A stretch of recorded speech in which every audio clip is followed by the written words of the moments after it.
can you get specific about the sort of trauma of the avalanche on G2, the PTSD, how that worked out? Basically, so like how do those kinds of how does that trauma manifest itself? Like how does that actually play out in day-to-day life for you? And how did that affect your future expeditions and things? This is Climbing Gold. After G2, there was, there were some big Everest trips. Which is Everest No Filter, which is like huge on, what was it on? Oh, Snapchat. You guys went Snapchat, huge on Snapchat. Yeah, like what you guys had like a billion impressions on Snapchat or something. 2.5 billion impressions, which was absolutely bonkers for, we weren't doing anything really that um, unique in terms of the Well, climbing. We were, you did climb Everest with no oxygen, right? right. So in So that's, 2016, it's a good effort.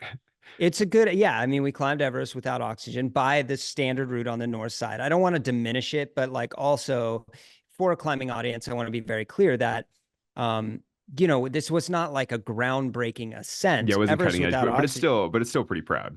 It's proud, yeah, and I'm very proud of it. But we used Snapchat to tell this sort of real time live storytelling. Adrian Ballinger and I, and and we started trending, and then it just absolutely blew up.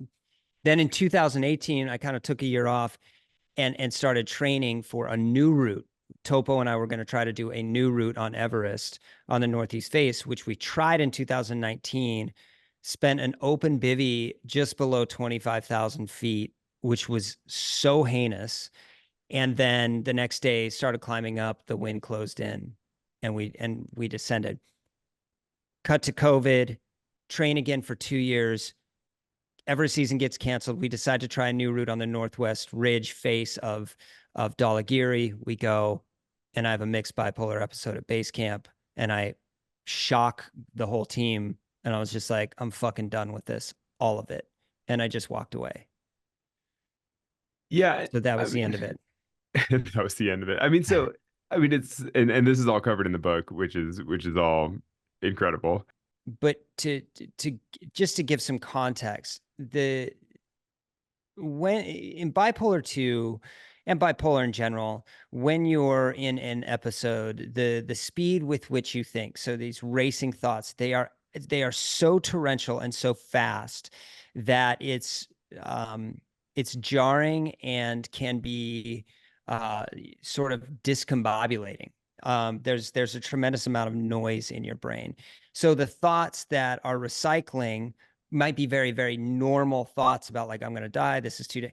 But the speed with which they're happening and the exchange that they're going through, Hmm. for me, back and forth between, sort of almost elation and grandiosity and this deep despair that is, yes, preoccupied by the climbing, but has nothing to do with rational fear, is an indicator that something is a jar or a miss in the brain.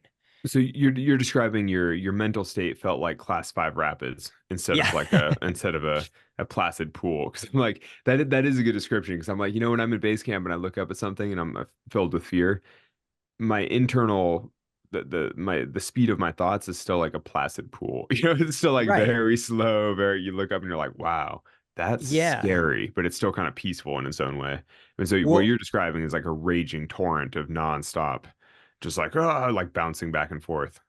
bouncing back and forth to the point where it makes no sense, to the point where, I'm hunched over, bent over in my tent, absolutely sobbing, like because I'm so exhausted by it, but also I haven't slept. Um, so I can't eat. So what Well, see, happens in see, these states? so this is one of the things that I was really debating with my wife back and forth, because so much of the mental uh issues, like basically it's like chicken and the egg. It's like, is it because you haven't slept in days that the mental things go off? Because the thing is, even if you were in a totally good state of mind and you didn't sleep for 3 days and like didn't really eat and whatever, like that would trigger many of the same sensations. Or is it the sensations come first and then you're unable to sleep as a result of them? And I'm sure it's an entanglement of both. but Yeah. this is like part of what we talked about first. Like, we both read the book and we're like, there is so much to unpack in here because it's like what causes all this versus what's a result. I don't know. Well, again, it's an interesting question, but on some level, it kind of doesn't matter because what the result is that it's not your sort of garden variety exhaustion. Of course, if somebody doesn't sleep for 3 days, they're going to start hallucinating like they're on acid. This wasn't that, and yet the they do precipitate each other. And I guess what I would say is that when your mind has a predisposition um, to lapse into these states, it that's I think the delineation where it's normal to in sleep deprivation to lose your appetite, but it's not necessarily normal to tip into a hypomanic or a manic state that then persists, right? In the other case, you eat or you sleep eventually and you sort of regulate. In this case, the regulation doesn't come. And that's what I was realizing is, oh, this is speeding up to the point where I can't control it. Obviously, there's an awareness around it, but even in that, the awareness is also, if I don't get this under control, there's a potential for a psychotic break, which is what can happen in mania. I've never experienced full blown mania, but I was so fearful of that in this moment. And also, part of it was just realizing that I was so fucking stressed out because of the life I was living. I had not stopped. I had not stopped in years. I would been on the road for 9 months out of the year for the better part of a decade, and sort of avoiding a lot of what my internal dialogue was saying, which was, dude, I don't want to fucking do this anymore. Like, part of the beauty and terror of my mind is that I create scenarios constantly that tend to be the worst case. So I'm training for Everest for a year and a half, and I'm literally basically in an 18-month meditation on my own mortality. And that's exhausting work, right?